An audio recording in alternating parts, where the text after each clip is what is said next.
കുനാഫ പല തരത്തിലുണ്ടാക്കും. ഇപ്പൊ ഞാൻ അടുത്ത ദിവസം ഒരു കുനാഫ എന്തുണ്ടാക്കിയെന്ന് പറഞ്ഞല്ലോ, കുനാഫ പുഡിംഗ്. അപ്പൊ ഇത് ഒരുപാട് കുനാഫകളുണ്ട്. ഇത് ഒറിജിനൽ കുനാഫന്റെ അതേ ടേസ്റ്റ്. മുമ്പുള്ളതും ഇളനീരുണ്ട്, മാംഗോ ഉണ്ട്, അങ്ങനെ ഒരുപാട് കുനാഫ ഉണ്ടാക്കിയിരുന്നത്. ഇത് നമ്മളുടെ ഒരു തുർക്കിഷ് കുനാഫ.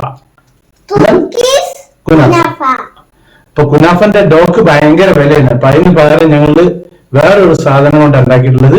അപ്പൊ ഈ എപ്പിസോഡ്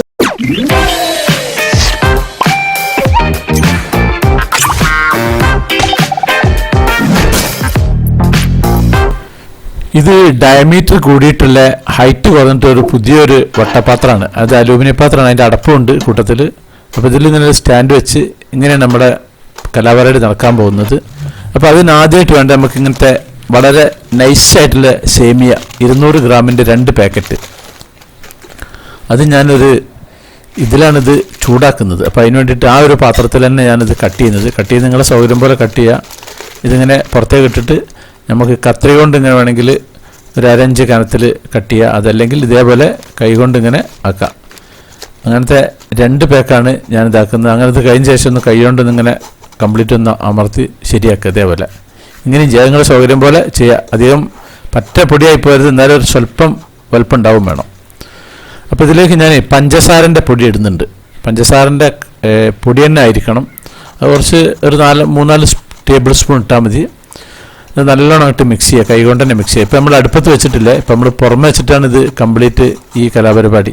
ഇനി ഞാൻ അടുപ്പ് കത്തിച്ചിട്ട് ഒരു 1/2 ഗ്ലാസ് പാല്, നല്ല ഫ്രഷ് പാല്, അതിലേക്ക് ഒരു ചെറിയൊരു ബട്ടർ പീസ്, ഇനി ബട്ടർ ഇല്ലെങ്കിൽ കുറച്ച് നെയ്യായാലും മതി, എന്നിട്ട് നല്ലോണം ചൂടാക്കുക. ഇനി അത് പുറത്ത് വെച്ചിട്ട് തന്നെ ഞാനിപ്പോൾ ഇത് മിക്സ് ചെയ്യുന്നത്. ഇതിലേക്ക് ഇങ്ങനെ സ്വല്പം ഒഴിക്കുക.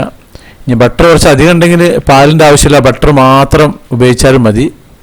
നല്ലോണം അങ്ങോട്ട് നമ്മുടെ ഒരു ചട്ടയം കൊണ്ടൊന്ന് കംപ്ലീറ്റ് എല്ലാ ഭാഗത്തും മിക്സ് ചെയ്യുക. കംപ്ലീറ്റ് എല്ലാ ഭാഗവും ഇട്ട് ഇളകണം. അപ്പോൾ പഞ്ചസാരയൊക്കെ ചിലപ്പോൾ അടിയിൽ ഇങ്ങനെയൊക്കെ ഉണ്ടാവും. ഇനി നമ്മൾ അടുപ്പ് കത്തിച്ചിട്ട് ഇനി നമ്മൾ ഇതൊന്ന് ചെറുതായിട്ടൊന്ന് വറുക്കാൻ പോവാണ്. ഒരു 5-6 മിനിറ്റ് ഒന്നിങ്ങനെ വറുത്ത് കിട്ടിയാൽ അത് കൈ കണ്ടിന്യൂസ് ആയിട്ട് ഇളക്കിക്കൊണ്ടിരിക്കണം, അല്ലെങ്കിൽ അതവിടെ കട്ട പിടിച്ചോവും. അപ്പോൾ നല്ലോണം അങ്ങോട്ട് മിക്സ് ചെയ്യുക. ഇനി പാൽപ്പൊടി ഉണ്ടെങ്കിൽ ഒരു ടേബിൾ സ്പൂൺ പാൽപ്പൊടി ഇട്ടാലും കുഴപ്പമൊന്നുമില്ല. നല്ലോണം അങ്ങോട്ട് മിക്സ് ചെയ്തിട്ട് അത് പുറത്തേക്ക് മാറ്റി വെക്കണം. ഇപ്പോൾ ഏകദേശം ആയിട്ടുണ്ട്. ഇതിനെ 2 പാർട്ടാക്കി വെക്കണം. 2 ലെയറായിട്ട് നമ്മളിത് വെക്കുന്നത്. ഞാനിപ്പോൾ അടുപ്പിൽ നിന്ന് പുറത്ത് വെച്ചിട്ടുണ്ട്. ഇതിനൊരു 2 പാർട്ടായിട്ട് അങ്ങോട്ട് മാറ്റി വെക്കുകയാണ്. ഇനി നമ്മൾ അടുത്ത സെക്ഷന് ഈ ഒരു സ്റ്റീലിൻ്റെ ഒരു പാത്രത്തിൽ ഞാനൊന്ന് ചൂടാക്കിയിട്ടുണ്ട്. ചൂടാക്കിയാണ് ബട്ടർ ഒന്ന് ഉരുക്കുക. ഒരു സ്വല്പം ബട്ടർ വെക്കുക. ബട്ടർ ഇല്ലെങ്കിൽ ഇനി നെയ്യായാലും കുഴപ്പമൊന്നുമില്ല. പക്ഷെ 2 ഏതെങ്കിലും ഒന്ന് തേച്ചിരിക്കണം. എല്ലാ ഭാഗത്തും അങ്ങോട്ട് മിക്സ് ചെയ്യുക. സൈഡിലൊക്കെ ഒന്ന് പിടിപ്പിക്കുക. എന്നിട്ട് ഇതിൻ്റെ നേരത്തെ നമ്മൾ ചൂടാക്കിയ ഹാഫ് പാർട്ട് ഉണ്ടല്ലോ, ഹാഫ് പാർട്ട് ഇത് അത്യാവശ്യം വലുപ്പമുള്ളൊരു പാത്രമാണ്. ഏകദേശം ഒരു 1 അടീൻ്റെ ഇതിനെക്കാട്ടും കുറച്ചും കൂടി കൂടുതലുള്ള ഒരു വട്ടപാത്രമാണിത്. സ്റ്റീൽ പാത്രമാണ്. നമ്മൾ ടേബിൾ സ്പൂൺ കൊണ്ട് ഒന്നിങ്ങനെ കംപ്ലീറ്റ് ഒന്ന് എല്ലാ ഭാഗവും ഒന്ന് റെഡിയാക്കുക. അതിന് ശേഷം പിന്നെ ഒരു അടപ്പെടുത്തിട്ടൊന്നിങ്ങനെ പ്രസ് ചെയ്യും വേണം. ഏകദേശം എല്ലാവരും ഒരേ തിക്നെസ്സിലായിരിക്കണം, പൊന്തി നിൽക്കരുത്. അതിന് ശേഷം ഈ ഒരു അടപ്പെടുത്തിട്ട് ഒന്നും ഇട്ട് പ്രസ് ചെയ്യുക. നല്ലോണം ഇട്ട് പ്രസ് ചെയ്യുക ടൈറ്റാക്കിയിട്ട്. അപ്പോൾ ഇതിൻ്റെ സൈഡ് ഭാഗം ഉണ്ടാവും. സൈഡ് ഭാഗം നമ്മൾ ടേബിൾ സ്പൂൺ കൊണ്ട് ഒന്നിങ്ങനെ ശരിയാക്കി വെക്കുക. ഇതുപോലെ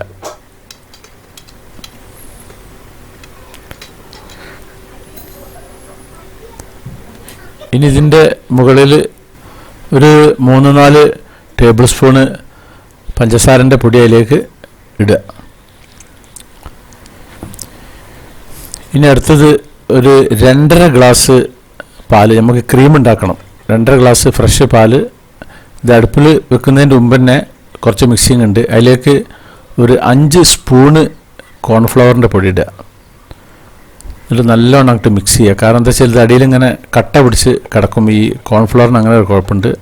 ഇത് കംപ്ലീറ്റ് മിക്സിങ് കഴിഞ്ഞ ശേഷമാണ് ഇത് നമുക്ക് ചൂടാക്കിയിട്ട് ഇതൊന്നിങ്ങനെ കുറുക്കേണ്ടത്. നല്ലോണം അങ്ങോട്ട് ഇതേപോലെ മിക്സ് ചെയ്യുക. ഇതിലേക്ക് ഇതേപോലെ പഞ്ചസാരൻ്റെ പൊടി ഇടുക. അത് നിങ്ങളെ മധുരത്തിനനുസരിച്ച് മധുരം കുറച്ച് കൂടിയാലും കുഴപ്പമൊന്നുമില്ല. നല്ലോണം അങ്ങോട്ട് മിക്സ് ചെയ്യുക. പിന്നെ ആ കൂട്ടത്തിൽ 1 ടേബിൾ സ്പൂണ് റവ ഇടുക. ഒന്ന് കുറുകി കിട്ടാൻ നല്ലതാണ് ഈ റവ. നല്ലോണം അങ്ങോട്ട് മിക്സ് ചെയ്യുക. പിന്നെ ഇത് ചീസിൻ്റെ പീസാണ്. ഇതിൻ്റെ ആവശ്യം നമുക്കുണ്ട്. ഇതിൽ 1 പീസ് നമുക്ക് ഇതിൽ വേണം. അത് ഞാൻ ലാസ്റ്റ് പറഞ്ഞുതരാം എങ്ങനെ എഴുതുന്നുള്ളത്. ഇപ്പോൾ ഞാൻ അടുപ്പ് കത്തിച്ചിട്ട് ഇത് നല്ലോണം അങ്ങോട്ട് ചൂടാക്കണം. ഹൈ ഫ്ലെയിമിൽ തന്നെ ഇത് വെക്കുക. എന്നിട്ട് ഇതിങ്ങനെ ഇളക്കിക്കൊണ്ടേ ഇരിക്കുക. കണ്ടിന്യൂസ് ആയിട്ട് ഇളക്കിക്കൊണ്ടിരിക്കണം. അപ്പോൾ അതിലിങ്ങനെ ബബിൾ വരുന്ന സമയത്ത് നമ്മളെ ഫങ്ഷൻ തുടങ്ങാൻ പോകുന്നത്. ഇപ്പോൾ ഇങ്ങനെ ഏകദേശം വന്നുകൊണ്ടിരിക്കുന്നുണ്ട്. അപ്പോൾ ഒരു തുള്ളി റോസ് എസൻസ് ഇടുക. വാനില ഇട്ടാലും മതി, പക്ഷേ റോസിനാണ് വേറൊരു ടേസ്റ്റ് ഇടും, വാനിലക്ക് വേറെ ടേസ്റ്റ്. അപ്പോൾ റോസാണ് ഇതിലേക്ക് ഉത്തമം. എന്നിട്ട് നല്ലോണം അതേപോലെ അങ്ങോട്ട് മിക്സ് ചെയ്തുകൊണ്ടേ ഇരിക്കുക. അപ്പോൾ ഇങ്ങനെ ബബിൾ വരുന്നുണ്ടല്ലേ, ഒന്നിങ്ങോട്ട് വറ്റി കിട്ടണം, ഒന്ന് കുറുകണം. മറ്റേ വെള്ളത്തിൻ്റെ ഒരു അംശം മാറിയിട്ട് ഇങ്ങനെ ഒരു കട്ടിയായിട്ട് ഇങ്ങനെ വരണം. കോൺഫ്ലവർ ഇടുന്നതന്നെ നമ്മൾ അതിനാണ്. ഇതേപോലെ ഇങ്ങനെ കുറുകി വരും. കുറുകി വരുന്ന സമയത്ത് നമ്മുടെ നേരത്തെ ഞാൻ കാണിച്ച 1 ചീസിൻ്റെ ഒരു പീസ് അതിലേക്ക് ഇടുക. ഇട്ടെന്ന് മതി. അതിനൊരു സ്പെഷ്യൽ സ്മെല്ലും സ്പെഷ്യൽ ടേസ്റ്റും കിട്ടും ഇതിന്. അപ്പോൾ ഇങ്ങനെ ഏകദേശം ഒന്ന് കുറുകി വന്ന് ഈ ലെവലിൽ ഇങ്ങനെ നിൽക്കും. അപ്പോൾ നമുക്കിത് ഓഫാക്കുക. ഇനി നമ്മൾ നേരത്തെ സെറ്റ് ചെയ്ത് വെച്ചാൽ അതിൻ്റെ മുകളിൽ ഇതിലേക്ക് ഒഴിക്കുക കംപ്ലീറ്റ്. അധികം തിക്നെസ് വേണമെന്നില്ല, ഒരു ലെയർ അങ്ങനെ കിട്ടിയാൽ മതി. ഇതേപോലെ കംപ്ലീറ്റ് എല്ലാ ഭാഗത്തും ആക്കുക. ഇനി ഞാൻ നേരത്തെ കാണിച്ചിട്ടുള്ള ചീസിൻ്റെ പീസുകൾ ഇതിലിങ്ങനെ കംപ്ലീറ്റ് അതിൻ്റെ ചുറ്റുഭാഗം ആക്കുക. അപ്പോൾ ഇതൊന്ന് അതിൽ ഇങ്ങനെ ഉരുകി പിടിച്ചിട്ട് ഒരു സ്പെഷ്യൽ ടേസ്റ്റ് കിട്ടും. പിന്നെ മൊസറല്ല ചീസാണെങ്കിൽ അതും പറ്റും, അതും കുഴപ്പമില്ല. ഈ ചീസാണ് ഞാനിപ്പോൾ ഉപയോഗിച്ചിട്ടുള്ളത്. ഇതിൻ്റെ അതിൻ്റെ മുകളിൽ സ്വല്പം അങ്ങോട്ടേക്ക് വെക്കുക ബാക്കിയുള്ള ക്രീം ബാക്കിയുണ്ട് വെച്ചിട്ട് കംപ്ലീറ്റ് ആക്കണമെന്നില്ല, നമുക്ക് ആവശ്യമുള്ളത് മാത്രം വെച്ചാൽ മതി. ടേബിൾ സ്പൂണൊക്കെ ഒന്ന് റെഡിയാക്കി കഴിഞ്ഞ ശേഷം ഇതേപോലെ ബാക്കിയുള്ള സേമിയ നേരത്തെ നമ്മൾ മിക്സ് ചെയ്തതിന് അടിയിൽ വെച്ചില്ലേ അതേ ലെവലിൽ മുകളിലും വെക്കുക. സൈഡിൽ കൂടി ആദ്യം ഫില്ല് ചെയ്യുക, പിന്നെ അതിൻ്റെ സെൻറ്റർ ഫില്ല് ചെയ്യുക. എന്നിട്ട് നേരത്തെ ചെയ്ത അതേപോലെ തന്നെ ആ പാത്രത്തിൻ്റെ അടപ്പുകൊണ്ട് ഒന്ന് പ്രസ് ചെയ്തിട്ട് ആ ടോപ്പൊക്കെ ഒന്നിങ്ങനെ ടൈറ്റാക്കി വെക്കുക. അപ്പോഴാണ് അത് കംപ്ലീറ്റ് എല്ലാം സെറ്റായിട്ട് ഇങ്ങനെ നിൽക്കുക. ആദ്യം ടേബിൾ സ്പൂൺ കൊണ്ട് ഒന്നിങ്ങനെ റെഡിയാക്കുക. സൈഡൊക്കെ ഒന്നിങ്ങനെ ഇതേപോലെ ഒന്ന് കർവാക്കി കൊടുക്കുക. ഇതേപോലെ പ്രസ് ചെയ്യുക. ഇനി ഞാൻ ഇത് പുറത്ത് വെച്ചിട്ടാണ് ഇതിലേക്ക് കയറ്റി, അല്ലെങ്കിൽ എന്താ വെച്ചാൽ നമ്മളെ കൈ പൊള്ളിപ്പോവും. ഇത് കംപ്ലീറ്റ് വെച്ചിട്ട് അത് അടച്ചു വെച്ചിട്ട് ഇനി ഹൈ ഫ്ലെയിമിൽ ഈ പാത്രം ഇതിൽ വെക്കുക. ഒരു 30 മിനിറ്റ് വെക്കണം. ഒന്ന് ചൂടായി കഴിഞ്ഞ ശേഷം പിന്നെ ചെറിയ ഫ്ലെയിമിൽ വെച്ചാൽ മതി.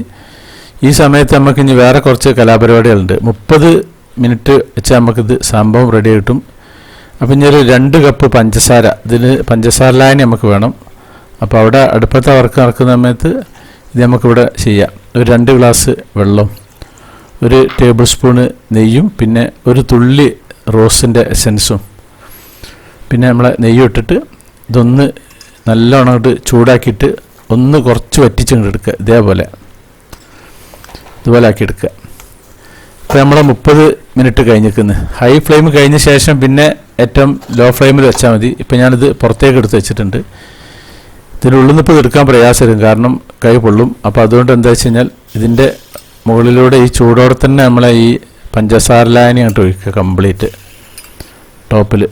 പിന്നെ ഇതിൻ്റെ അടിഭാഗം നമുക്ക് ഒഴിക്കണം. അത് നമുക്കിത് ചൂടാറി കഴിഞ്ഞിട്ട് ഒന്ന് മറിച്ച് വെക്കണം. മറിച്ചിട്ട് കഴിഞ്ഞ ശേഷം ഇതിൻ്റെ ബാക്ക് സൈഡിലും നമുക്ക് ആക്കാം. അതേപോലെ ടേബിൾ സ്പൂണൊക്കെ ഒന്നിങ്ങനെ റെഡിയാക്കി വെക്കുക. അപ്പോൾ അതിൻ്റെ അടിയിൽ കൂടെയൊക്കെ സൈഡിൽ കൂടെയൊക്കെ ഒന്നിങ്ങോട്ട് ഇറങ്ങിക്കോളും ആ പഞ്ചസാര ലായനി. ഒന്ന് ചൂടാറിക്കേണ്ട നമുക്ക് അടുത്ത് ചെയ്യേണ്ടത്. ഇപ്പം ഞാൻ ചൂടാറിയിട്ട് പുറത്തെടുത്ത് വെച്ചിട്ടുണ്ട്. ആ പാത്രത്തിൽ നിന്ന് ജസ്റ്റ് ഒന്നിങ്ങോട്ട് കമഴ്ത്തി പിടിക്കുക, അല്ലെങ്കിൽ നമ്മളെ കൈ പൊള്ളിപ്പോവും മറ്റേതാകുമ്പോൾ. എന്നിട്ടൊന്നിങ്ങനെ ജസ്റ്റ് ഒന്നിങ്ങനെ മുട്ടി കൊടുക്കുക. എന്നിട്ട് ജസ്റ്റ് ഒന്നിങ്ങോട്ട് ഇങ്ങനെ പൊന്തിച്ച് കൊടുക്കുക. അപ്പോൾ ബട്ടർ തേച്ചുകൊണ്ട് അത് നമ്മൾ അടിയിൽ പിടിക്കാൻ സാധ്യത കുറവാണ്. എന്നിട്ട് നല്ല അങ്ങോട്ട് പൊന്തിക്കുക. ഇതുപോലെ ഇത് കരിഞ്ഞെന്നല്ല, ജസ്റ്റ് ഒരു കളറ് മാത്രമേ ഉള്ളൂ, കുഴപ്പമൊന്നുമില്ല. ഇനി ഇതിൻ്റെ മുകളിലും നമ്മൾ ആ ചൂടോടെ തന്നെ തൊഴിക്കണം വെള്ളം. ഇനി ചൂടാറിയിട്ടുണ്ടെങ്കിൽ തന്നെ ചൂടാക്കണം നമ്മൾ പഞ്ചസാര ലായനി. ഇത് നീ കട്ട് ചെയ്യണം. ഇത് അത്യാവശ്യം നല്ല വലുപ്പമുണ്ട്.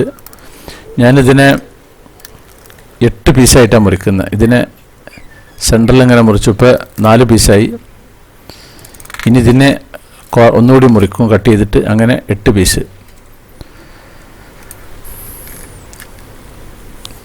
ഇത് ബാക്കി പീസ് വരികയാണെങ്കിൽ ഒന്ന് നമ്മൾ നല്ലോണം ടൈറ്റായ ഇതിൽ അടച്ചിട്ട് ഫ്രിഡ്ജിൽ വെച്ചാൽ മതി. അതിന് വേറൊരു ടേസ്റ്റ് ആയിരിക്കും, ചൂടോടെ കഴിക്കുന്നത് വേറൊരു ടേസ്റ്റ് ആയിരിക്കും. അപ്പോൾ ഇനി ഇതേപോലെ അങ്ങോട്ട് ഒരു ചട്ട കൊണ്ട് ഇങ്ങനെ പൊന്തിച്ചിട്ട് ഒന്ന് ജസ്റ്റ് ഒന്ന് ഇളക്കിയിട്ട് ഒരു പീസ് അങ്ങോട്ട് എടുക്കുക. ഇതൊരു പീസ് തന്നെ അത്യാവശ്യം നല്ല വലുപ്പമുണ്ട്.